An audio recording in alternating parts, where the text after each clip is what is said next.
कॉन्टेंटचा विचार न करू. जेवढा कॉन्टेंटचा विचार करू ना तेवढा कॉन्टेंट नाही सुचत. काय सुचतच नाहीये, काय करू कळतच नाहीये, इच्छा होत नाहीये.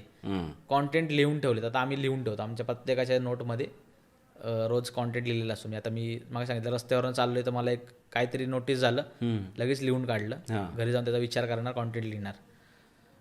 प्रत्येकाला होतं तसं कॉन्टेंट ब्लॉक बसतो. मला वाटतं ही आपली बॅटरी असते ना, ती बॅटरी लो होते. करेक्ट. नेहमीच फुल चार्ज नसते ती, हळूहळू करत यूज करून करून करून लो होते.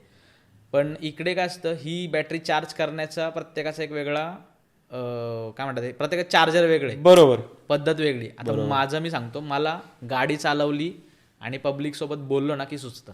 अच्छा. मला असं एकांतात बसून नाही सुचत. मी असं बसलोय काय करू काय नाही. नाही. मी गाडी चालवताना मी गाडी काढताना फिरत बसतो. पुण्यात FC रोडला जाईल, कुठेतरी जाईल, KPला जाईल, आणि फिरून झाल्यानंतर मला फिरता फिरता सुचतं. ते एक असतं, मला मित्रांशी गप्पा मारत बसलो ना की सुचतं. बोलता बोलता काहीतरी विषय निघतात, सुचतं. अजून मला झोपाच्या टायमाला सुचतं कधी कधी. पण मोस्टली ह्या 2-3 गोष्टीमुळे माझी बॅटरी चार्ज होते. तशी प्रत्येकाची चार्ज कुठल्या ना कुठल्या पद्धतीने होते. फक्त ते शोधायचं. म्हणजे आता काही काही लोकांना का मला सुचत नाही, घरी बसून राहतात, तिथंच चुकतं त्यांचं. काही काही लोकांना एकांतात सुचतं, तर त्यांनी एकांतात विचार करावा, तसं वेळ घ्यायची.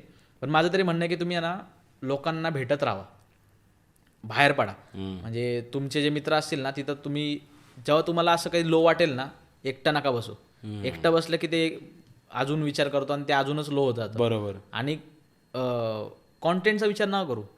जेवढा कॉन्टेंटचा विचार करू ना तेवढा कॉन्टेंट नाही सुचत. भलत्या गोष्टी बोलत बसा. बरोबर. म्हणजे तुझं काय चाललंय, माझं काय चाललंय, मी हे एक्सपिरियन्स शेअर करा, आठवणी, मजा मस्ती करा, त्यात तुम्हाला काहीतरी सुचेल.